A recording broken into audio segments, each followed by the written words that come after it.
Guys, मैं हूँ Rimta and welcome back to my YouTube channel. दोस्तों, आज मैं एक्सप्लेन करने वाली हूँ हेल्सटॉर्म सीरीज का एपिसोड 5 और 6। गाइस, अगर आपने इससे पहले के वीडियोस नहीं देखे हैं तो मैं आपसे रिक्वेस्ट करूंगी कि आप पहले वो वीडियोस देख लें ताकि आपको आगे की कहानी समझ में आए। और हाँ गाइस, एक बात और ये सीरीज टाइम टू टाइम काफी इंटरेस्टिंग और थोड़ी सी डिफिकल्ट हो जाएगी। मैं कोशिश करूंगी कि मैं आपको इसे आसान तरीके से समझा सकूं। So without wasting any time, let's get into the horror coaster ride of the series. कहानी फ्लैशबैक के एक सीन से शुरू होती है जिसमें हम विक्टोरिया को उसके घर में देखते हैं। And guys, as a audience हमें उसकी दिमागी हालत ठीक नहीं लगती, जिसकी वजह फादर था। क्योंकि गाइस, एना के बचपन में फादर उसे हमेशा के लिए ले गया था, लेकिन विक्टोरिया को ऐसा लगता था कि एना वापस जरूर आएगी। और हम विक्टोरिया के गले पे वैसा ही मार्क देखते हैं जैसा फादर अपने विक्टिम्स पे बना रहा था। विक्टोरिया की ये हालत डेमन से देखी नहीं जाती और वो मेंटल हॉस्पिटल के डॉक्टर को बुलाकर विक्टोरिया को वहाँ भेज देता है। गाइस, अभी तक हमने जो सीन देखे वो फ्लैशबैक के थे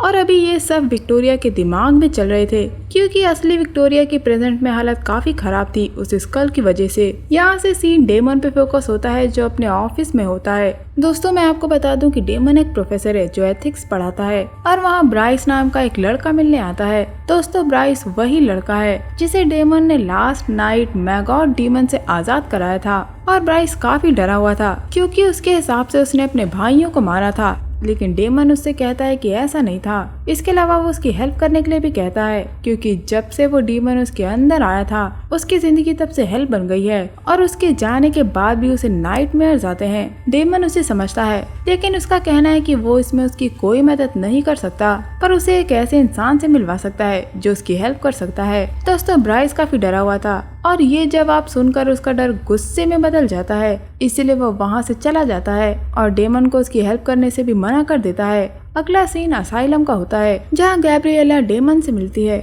जिसे वो ब्राइस के बारे में बताता है। अगले सीन में डेमन, एना और डॉक्टर लुइस विक्टोरिया के पास जाते हैं, जो उसकी हालत को देख के परेशान थे कि उसे क्या हो रहा है। उन्हें विक्टोरिया की इस हालत की वजह समझ नहीं आ रही थी कि तभी थॉमस के दिमाग की बत्ती जलती है और उसे विक्टोरिया की हालत की वजह वो स्कल लगता है, क्योंकि स्कल को फादर को रोकने के लिए बुलाया गया था और फादर ने ही विक्टोरिया के गले पे वो मार्क बनाया था जिससे वो पोजेस्ड हो गई थी। इससे इनको ये पता लग जाता है कि वो स्कल उनके आसपास ही है, लेकिन पूरी फैकल्टी ढूंढने के बाद भी वो उन्हें नहीं मिलता। और अब लुइस को भी ख्याल आता है कि फैकल्टी के नीचे बंकर्स हैं और वहाँ डेमन, एना और थॉमस ढूंढने जाते हैं और उन्हें येन वहाँ उस स्कल के साथ मिल जाता है। थोड़ी ही देर में गैब्रिएला भी ब्राइस से उसके कॉलेज में मिलती है और उसके डर के बारे में बात करना शुरू करती है। पहले तो ब्राइस को ये सब समझ नहीं आ रहा था, पर गैब्रिएला के समझाने से ब्राइस को काफी हेल्प मिलती है। पर यहाँ एक और ट्विस्ट आता है जब हमें ये पता लगता है कि डेमन उस स्कल को खत्म करना चाहता था, क्योंकि उसी की वजह से उसकी माँ की ये हालत हुई थी। पर एना उसे उसके फादर के अगेंस्ट यूज करना चाहती थी, जिसकी वजह से इन दोनों के बीच में बहस हो जाती है और इसी का फायदा उठा के येन वहाँ से भाग जाता है। सीन फिर से विक्टोरिया के दिमाग में शिफ्ट होता है जहाँ वो डेमन को डांट रही थी, क्योंकि डेमन को लग रहा था कि एना वापस नहीं आएगी। और यहाँ एक और ट्विस्ट आता है कि एना वहाँ सच में आ जाती है, जो काफी डरी हुई थी। वो बताती है कि फादर उसे लेने आ रहा है और विक्टोरिया उसे बचा ले। विक्टोरिया भी उसे कंफर्ट करती है। एना को देखकर डेमन काफी कंफ्यूज था, क्योंकि उसके फादर के पास से भागना इतना आसान नहीं था। तभी हम विंडो पे एक फिगर को देखते हैं जिससे एना डर जाती है और अपनी मॉम के साथ रूम में भाग जाती है। रूम में जाते ही वो समझ जाती है कि वो एना नहीं है, क्योंकि वहाँ से डेमन गायब था। पर फिर भी एना को इससे कोई फर्क नहीं पड़ा। विक्टोरिया सिर्फ उसे बचाने के लिए बोलती है और हमें पता चलता है कि वो एना नहीं बल्कि एक डीमन थी और उसका नाम था कथारा। हाँ गाइस, ये वही डीमन है जिसने विक्टोरिया को काफी टाइम से पजेस कर रखा था। वो विक्टोरिया को समझाती है कि जो घर के बाहर है वो उन दोनों को मारना चाहता है, पर अगर विक्टोरिया उसका साथ दे तो वो खुद को और विक्टोरिया को बचा सकती है। पर गाइस, इसका एकदम उल्टा था। बाहर जो डीमन था वो और कोई नहीं, कीपर था, जो कथारा को कंट्रोल करने आया था। और गाइस, ये सब प्रेजेंट में विक्टोरिया के दिमाग में चल रहा था और कथारा ने विक्टोरिया को पजेस करने के लिए उससे झूठ बोला था कि वो विक्टोरिया को उसके बच्चों से मिलवा देगी, और विक्टोरिया इतने सालों से यही मान रही थी।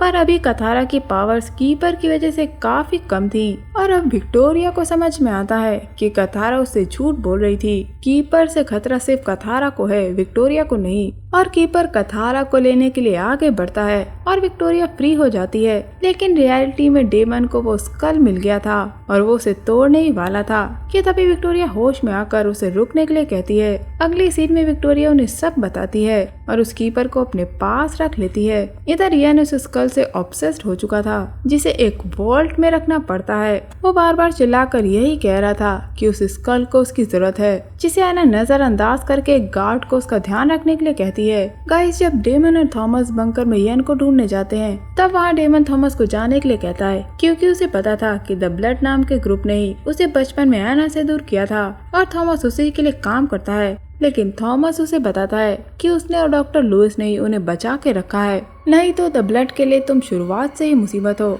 लेकिन आखिर क्यों, ये हमें आगे पता लगेगा और ये इन्फॉर्मेशन हमें आगे काम आएगी, इसीलिए मैंने आपको यहाँ ये चीज बता दी। और यहाँ एक और ट्विस्ट आता है जब हमें ये पता लगता है कि विक्टोरिया को मेंटल असाइलम में डेमन ने भिजवाया था क्योंकि विक्टोरिया की हालत हद से ज्यादा खराब हो गई थी और डेमन को इस बात का गिल्ट तब से है। हालांकि ये ठीक है पर फिर भी मदर एंड सन लव। अब डेमन गैब्रिएला से मिलने आता है और गैब्रिएला उसे उसी होटल में ले जाती है जिसे द ब्लड चलाता है। पर अब वहाँ के डीमंस द ब्लड के मेंबर्स को मार कर वहाँ से भाग गए थे, इसीलिए गैब्रिएला को रिग्रेट होता है कि उसे इस होटल के बारे में उसे जल्दी बताना चाहिए था। डेमन और गैब्रिएला उस होटल में हर जगह द ब्लड के मेंबर्स की डेड बॉडीज देखते हैं और वहाँ के सारे पेशेंट्स भाग गए थे जिसमें फादर जोशुआ भी थे। यहाँ एक और बात ध्यान देने वाली है कि जो आदमी केयर टेकर को मिला था जिसे हमने पिछले एपिसोड में देखा था यानी कि फिन, उसकी डेड बॉडी वहाँ नहीं थी। यहाँ से सीन एना और येन पे फोकस होता है जहाँ एना येन से मिलने उसके सेल में आई थी। यहाँ येन अपने आप को नॉर्मल दिखाने की काफी कोशिश करता है लेकिन एना उसकी चाल काफी आसानी से समझ जाती है और उसे उसके रूम में वापस लॉक कर देती है। यहाँ से सीन फिर से डेमन और गैब्रिएला पे शिफ्ट होता है। वो दोनों उस होटल से निकल चुके थे और फैकल्टी की तरफ जाते हैं और उन्हें डर था कि फादर कहीं सीधे फैकल्टी पे अटैक ना कर दे। और फैकल्टी में डॉक्टर लुइस को डेमन ने होटल के बारे में बता दिया था, लेकिन डेमन को फैकल्टी आने में टाइम था तो डॉक्टर लुइस एना को उसकी माँ के पास जाने के लिए कहती हैं क्योंकि उन्हें और भी काम निपटाने थे। पहले तो एना उन्हें मना कर देती है पर डॉक्टर लुइस के बार बार कहने पे वो विक्टोरिया के पास चली जाती है। वहाँ विक्टोरिया के पास जाने पर एना विक्टोरिया के साथ रहना पसंद नहीं करती और विक्टोरिया से ऑफेंड होकर उसे सच बता देती है कि फादर वापस आ गया है और उसे उस स्कल से रोका जा सकता है जो विक्टोरिया के पास है। ये सुनते ही विक्टोरिया बिना कुछ सोचे समझे एना को वो स्कल देने के लिए तैयार हो जाती है क्योंकि उसे पता था फादर उसके साथ साथ उसके बच्चों के लिए भी खतरा है। यहाँ से एना के मन में विक्टोरिया के लिए गुड वाइब्स आना शुरू हो जाती हैं और वो विक्टोरिया को लेकर बाहर आ जाती है। और यहाँ एक और ट्विस्ट आता है जब इन सब पर काफी बड़ी मुसीबत आ जाती है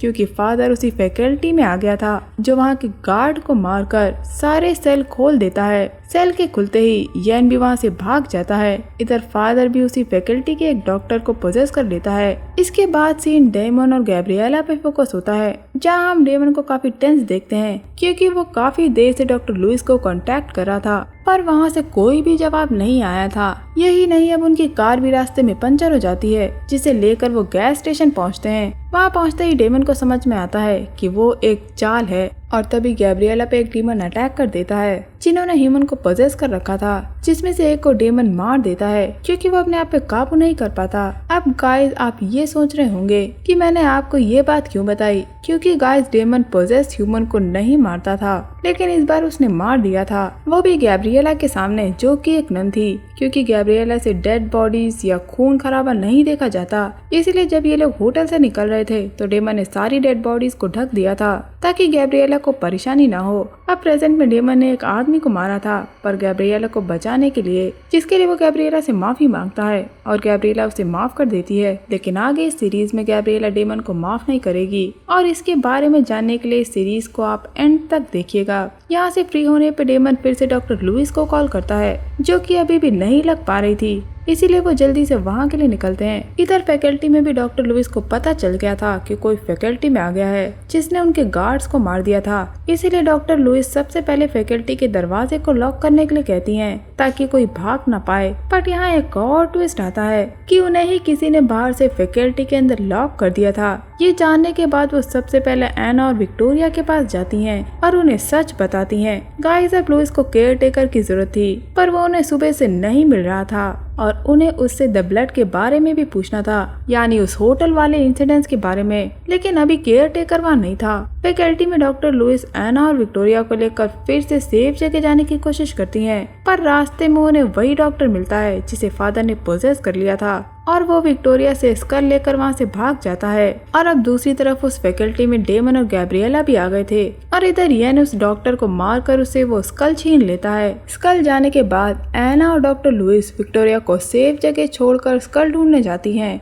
जहाँ उन्हें पार्किंग में फादर मिल जाता है और फादर एना को काफी बुरी तरह इंजर्ड कर देता है। इतने में वहाँ डेमन भी पहुँच गया था और अब डेमन और फादर में लड़ाई हो जाती है और एना को अब वो स्कल भी मिल गया था, क्योंकि येन ने उसे वो खुद दे दिया था ताकि वो फादर को खत्म कर सके।